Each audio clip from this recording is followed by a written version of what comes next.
Mornings with Kaye Adams on BBC Radio Scotland.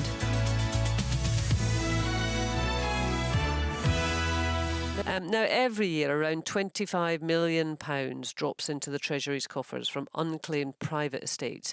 And Danny Curran from Finders International does his very best to stop that happening. There are almost 250 unclaimed estates up for grabs in Glasgow alone. And Danny is here to tell us more. Good morning to you, Danny. Morning, Kaye. Good morning. Also featuring in the BBC's Heir Hunter programme, which is very popular. Now, when we talk about estates, what do we mean by an estate? So these are sums of money that have remained unclaimed for a period of time after someone's passed away. So they could be, typically it's financial assets, bank accounts, that sort of thing, but occasionally there's a property or some shares or some other personal effects that all can kind of build together to form quite a significant sum at times. Right, but these can presumably be pretty modest sums right up to considerable. Absolutely, yeah. I mean, when we contact people, we often don't know the exact amount of money that they're going to come into. So we're in the dark as much as they are. But, we take a calculated risk and try and find the heirs and explain to them the risk that we're taking. It's all free for them, so we just get a commission if we're successful. So it's quite an interesting exercise. So what is your starting point then? Well, in Scotland, you have the excitingly titled Queen's and Lord Treasurer's Remembrances Office. Oh yes, we love our royal things in Scotland. Now, this office is the equivalent of the Crown Office, the government legal department in England, and they gather in any monies that they're referred from estates or when people have died and they don't know who the heirs are, the next of kin.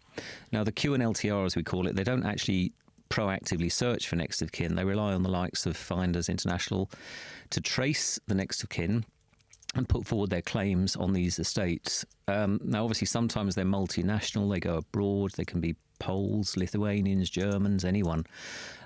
So we have a network around the world to deal with those cases. But the QNLTR don't tell you how much money's involved. So you have to take a risk. But what are you going on then? Well, sometimes we're looking at where the person lived, looking at the land registry. Did they own the property? That's always a good starting point. And often we still use the shoe leather approach and send people out to the house, knock on doors, ask neighbours, who are often wonderful as a source of information.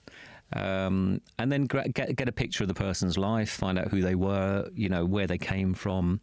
And any rumours and suspicions of next of kin are considered when we start doing the research. But you always get these situations, don't you? You read about from time to time in the newspapers of, like an elderly person who's, lived alone for many years, lived a very kind of quiet and solitary life and, done quite a modest job. And then you discover that actually they've been an absolute whiz on the investment front and they built up this absolutely massive, I'm sure there's not that many of them, but, they always hit the papers when they do, they've built up this massive fortune. I never knew they were rich. I only saw them go down for a pint of milk every Sunday and that was it. That's exactly it. I mean, we've had a couple of cases actually, where people stored their cash under the mattress, literally under the mattress. There was a £50,000 case where the lady had invested all of her money because she didn't trust the banks. Apart from cash under the mattress, she'd bought a load of electrical goods, which she thought would be a wise investment because they could be kept in their boxes and sold later.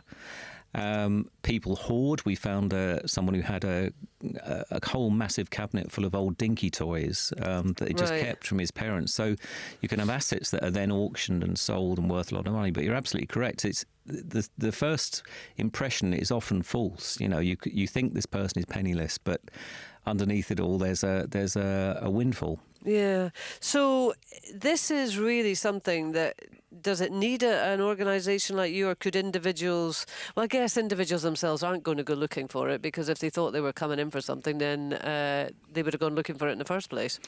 No, and the beauty of the intestacy law in Scotland is much better than ours in England, because we only allow people to inherit when they're descended from grandparents, so uncles and aunts or their issue, your cousins, first cousins once or twice removed. In Scotland, the intestacy law is far more generous, so less money needs to go to the Crown.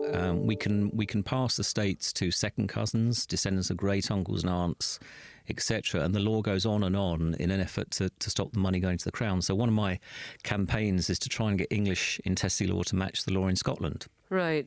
You really don't like money going to the Crown, do you?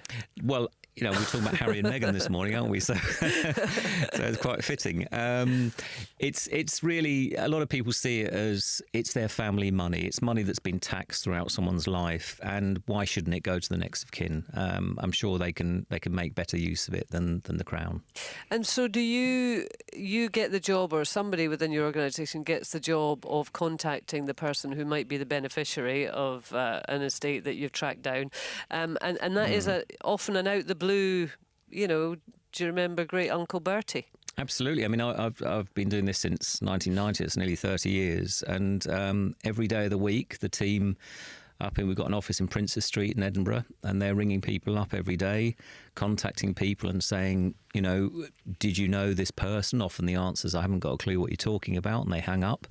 But once we get the message across that it's not a scam and there could be something there, then they're often delighted. Yeah. And so 250 unclaimed estates in Glasgow alone, that's the current figure, is it? Yeah, what we've done is we've taken the government data and put it on a website called unclaimedestates.co.uk, and we've sifted out the Scottish ones on another website, unclaimedestates.scot. And you can just search for your family name, or if you remember, great uncle Jimmy who went to America and never heard from him again, search the names, have a look, and if you think there's a connection, you always send us an email and we can take a look at it and see if there's anything there for you. Right. So in a 30-year career, you must have had some real standout cases that you've solved. Well, it depends how long you've got. I mean, yes, there's hundreds.